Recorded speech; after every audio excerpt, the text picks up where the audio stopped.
দিলাম, তারপর আমরা বললাম যে পান কতই তুলতে হবে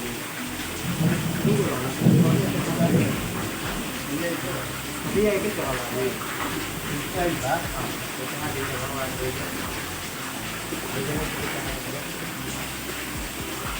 jadi nogra hava की पढ़ाई तो पूजा हो जाती है।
विश्वकर्मा पूजा के दिन में बारिश बहुत तेज।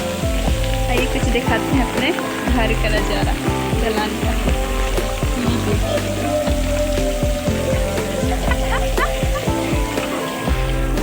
देखिए घर के अंदर